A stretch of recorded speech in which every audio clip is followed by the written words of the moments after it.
Mabasa ta, good morning, good morning. Tapos na naman natin yung project dito sa Dawood Lantares Martires ng Cavite. Block 39. Yan, tapos na naman tayo. Okay, ang ginawa namin dito, interior, tas ground floor and second floor, and then tong fence, and then yung mga grills, flooring. Yan, sabihin ko yung presyo kung magkano doon sa pinakadulong video natin. Tapos na yung project natin na Linea, Block 39. Ito yung mga nagawa namin.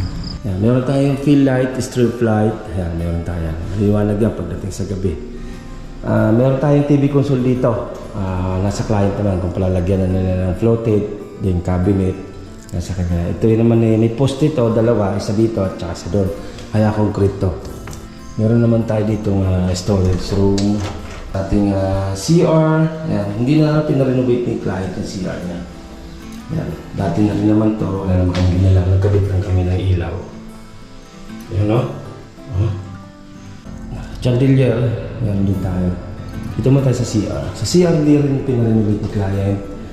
Yung kanyang CR dito. Hanggang may ilaw dito ang nilagay. Gas room. Hallway. May hallway tayo. Abang to para sa second floor. Kung para sa second floor ng client yung garahe niya. Master bedroom. Yan.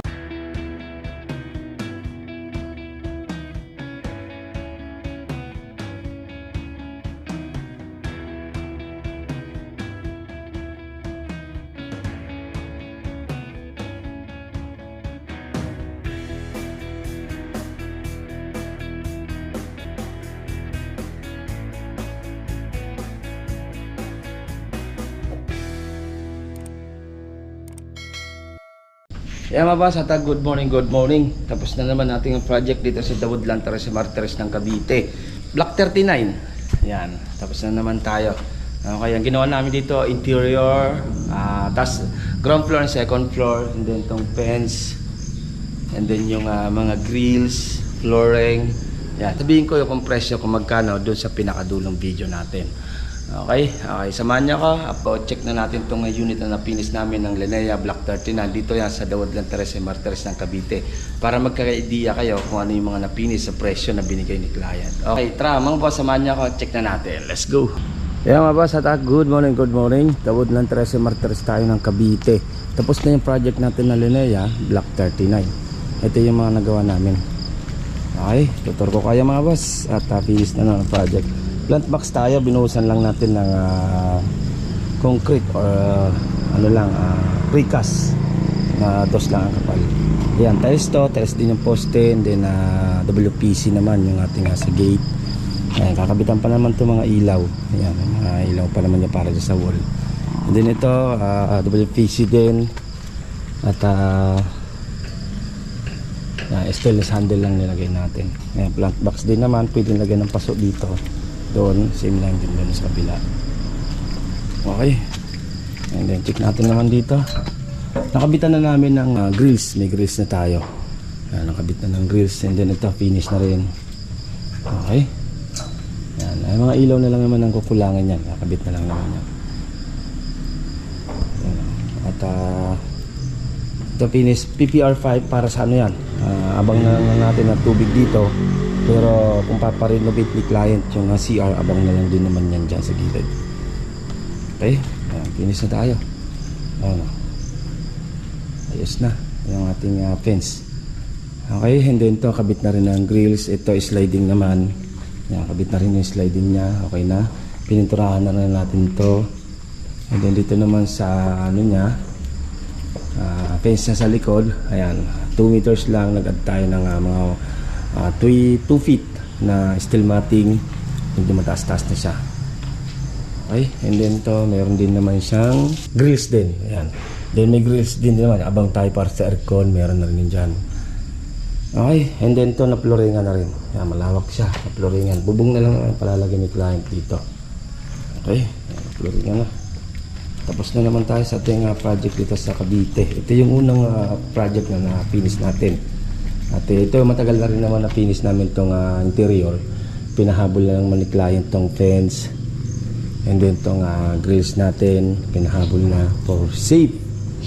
Okay, ganda, safe na. Tapos to meron tayong nilagay ditong grills para sa drainage nila. Pag halimbawa wash sila o magkakarwas sila ng sasakyan dito at may drain yan sarili, naka-P-trap naman yan at akala mo puno, naka-P-trap yan, stock lang para yung amoy niya hindi bumalik.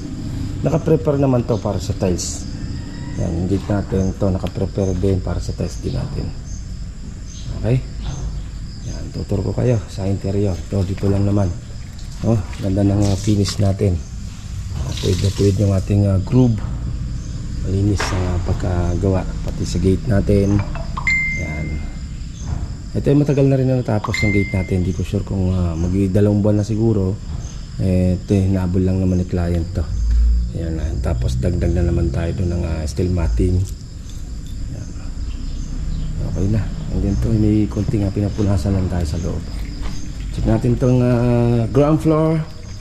Yan, ground floor muna tayo. Okay. Dito nagamit tayo ng tiles na block. Yan, tiles to. And then chandelier. Yan. Center light. And then ito center light na. Yan. Yan, meron tayong field light, strip light. Ayan, meron tayo. Maliwanag yan pagdating sa gabi. Meron tayong TV console dito. Nasa client naman kung palalagyan na nila ng floated, din cabinet. Nasa kanya. Ito yun naman may post dito, 2, isa dito at saka isa doon. Kaya concrete to. Yan, concrete. Pinatibayan natin yung slab niya para hindi siya masyadong kasi ito wala masyadong beam kaya yan. Masyadong maayos na siya. Mga matibay yung ating second floor na slab na. And then dito naman, ayan, meron naman tayo ditong storage room. Ayan, may gamit na storage room na natin to. May ilaw na rin naman yan. Okay. And then dito naman sa ating CR. Ayan, hindi na natin na-renovate ni client yung CR niya. Ayan, dati na rin naman to. Wala naman kami ginalang, nagkabit lang kami ng ilaw. Ayan, no? Oh. Okay. Yan, may outlet tayo dito. Ayan. Ito, PVC panel lang ang ginawa namin, tsaka pintura. Yan, PVC panel lang din naman siya. Dito naman sa dining niya, ayan, may dala na rin sila client na mga bangkuan para sa dining din to. Nakapagpadala na rin para sila. Okay. Yan, may strip light din tayo dito, tsaka fill light. Yan. Okay na rin naman tayo dito. Check natin sa second floor. Sa second floor naman, ayan, tiles natin. Tapos dati na to yung kanyang railings na natin na yan. And then may ilaw tayo na lagay dito isa. Ayan. Okay, and then ito chandelier, meron din tayo. Dito mo tayo sa CR. Sa CR hindi rin pinarinig ni client yung kanyang CR dito. And then may ilaw dito nilagay. Okay. Oh. Yan, outlet lang din, tsaka switch. Meron tayong ilaw na center light. Meron naman to ito yung meron to mga boss na ito naman para dito lang naman. Yan. And then dito naman meron naman tayong may exhaust to. May abang naman na exhaust yan. Exhaust lang naman i-internal para may kabit. Okay, dati na rin naman to, CR dito. Pinalinis na natin. Gas room. Ito yung gas room niya. Ayan, gas natin. Ayan, simple lang. Gas room natin. Ayan, kulay. Okay.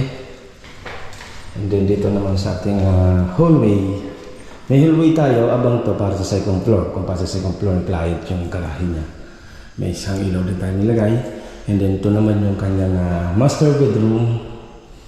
Yan, master bedroom niya. Full block yung mga outlet natin. Yan, pink lang sa master bedroom. Alam ko sa anak lang nila to. Itong master bedroom. Okay? Ayos eh. Ayos na. Finish na natin ang project mga boss.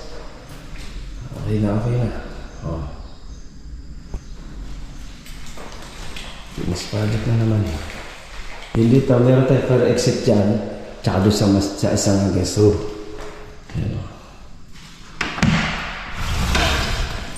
Yan. Ayos na. Malinis na tayo.